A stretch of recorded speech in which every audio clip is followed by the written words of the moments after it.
तो अपने आप को जानना है, समाज को जानना है, देश को जानना है। चलिए सर, अब हमारे डॉक्टर आशीष सर है, वो कुछ पूछना चाहेंगे। नमस्कार दोस्तों, हम लोग ईसागढ़ से अशोकनगर जा रहे थे, तो भाई साहब भी उसी दिशा में सफ़र कर रहे थे, लेकिन हमें कहीं जाना था कि कुछ कार्यक्रम में सम्मिलित होना था, तो हमें लेट हो रहा था, तो हम सोचे कि ठीक है अभी नहीं मिल पाएंगे क्योंकि वहाँ पहुँचना ज़रूरी है। फिर हम लोग लौटे हैं तो भाई साहब मिल गए, तो अंदर से ये जो कौतूहल था, ये जिज्ञासा थी कि आप कौन हैं, कहाँ जा रहे हैं, इतना आपके पास इतना भारी भरकम बैग है जिसको मैं बोझ नहीं कहूँगा तो भारी भरकम है बैग है, कहाँ लेके जा रहे हैं। तो मैं इनको देखा हूँ तो मैं सोचा बस अब हो गया, जिज्ञासा नहीं समाप्त की जाए, क्यों ना इनसे मिल लिया जाए, पूछ लिया जाए कि आखिरकार आप कहाँ कौन हैं, कहाँ जाना चाह रहे हैं, उद्देश्य क्या है। तो आपने जैसा कि बताया कि इनका उद्देश्य खुद को जानना। सबसे पहली बात है कि मैं क्या हूँ, मुझे जानना। खुद को जानने के लिए आप निकले हैं आगरा से, और आगरा से आपका लक्ष्य कहाँ तक जाने का? कोयम्बटूर तमिलनाडु तक की। ये लगभग 80 दिन की यात्रा है। तो आपको मेरी तरफ से बहुत बहुत शुभकामनाएं हैं कि आप अपनी यात्रा में सफल होइए, और हम लोग ऐसे ही बीच में आपको मिलते रहेंगे, प्रोत्साहित करते रहेंगे। और अब एक जो मुलाकात हो गई है जी, इससे हम ये आपस में नंबर शेयर कर लेंगे ताकि बातचीत भी होती रहे, कि हम पूछ पाए कि आप जब 80 किलोमीटर 80 दिन का सफ़र पूरा किया तो आपने अंत में क्या जाना, उस सफ़र के बाद में आपने आपका क्या निष्कर्ष निकला।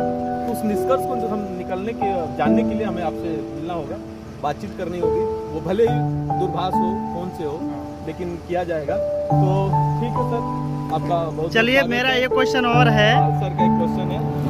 हमारा भारतीय स्टूडेंट सोचता है मैं इंजीनियर बनूं, और आपने बीटेक कर लिया, इंजीनियर बन भी गए, लेकिन आपको ये प्रेरणा कहाँ से मिली, ये दिमाग में कौतूहल कहाँ से जागा कि मुझे नौकरी छोड़ने के बाद भारतवर्ष की यात्रा करनी है? ये आपको प्रेरणा स्रोत कौन है? चीज कब आई, वो दिमाग में बातें कब आई? हाँ सर, ये दिमाग में बहुत पहले से थी, क्योंकि अपने काम में, हमारे काम में आप समझ सकते हैं कि 10 से 12 घंटे आपको लैपटॉप पे बैठ के काम करना पड़ता है, जिससे आपकी कमर ये हो जाती है।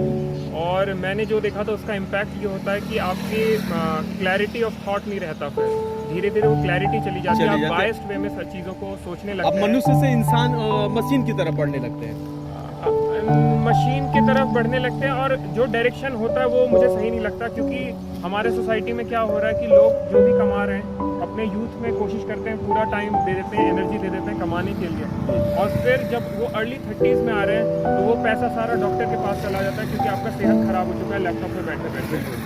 तो और प्लस आपने कुछ ऐसा अपने देश के लिए भी नहीं किया जिसके लिए आप अपना सेहत खराब करें।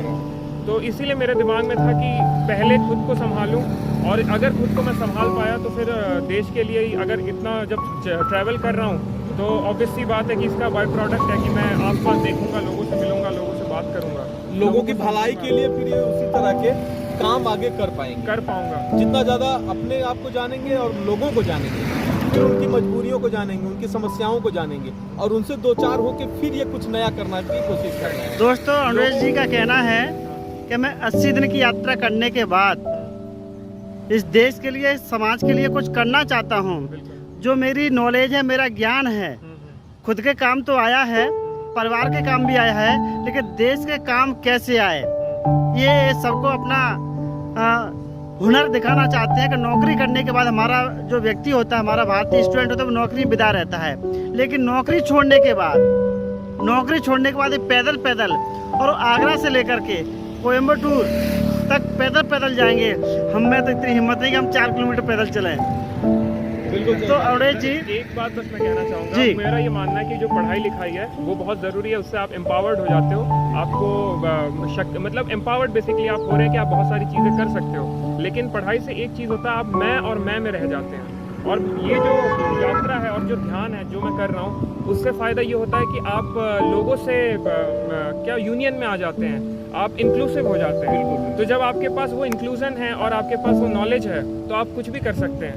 मेरे पास अभी कोई आइडिया नहीं है कि मैं क्या करूंगा, लेकिन बस जोश है कि मैं कुछ करूंगा। नहीं तो अभी आपकी यात्रा जैसा कि आपने बताया 10 दिन ही हुआ है, अभी 12वां दिन है आज, तो अभी तो एक लंबा सफर बाकी है। तो हम बिल्कुल उम्मीद करते हैं कि इस लंबे सफर के बाद आप एक निश्चित रूप से किसी दृढ़ और स्थायी निष्कर्ष की तरफ बढ़ेंगे और आपको वो मिलेगा, उसके लिए बहुत बहुत बधाई है, शुभकामनाएं, आपकी यात्रा पूर्ण तो अवधेश जी बहुत बहुत धन्यवाद, साधुवाद, मंगल कामना हमारी तरफ बहुत सारी। आप बिल्कुल स्वस्थ रहें, मस्त रहें और वीडियो को एक बार जरूर लाइक शेयर कमेंट जरूर करें। आपकी धन्यवाद।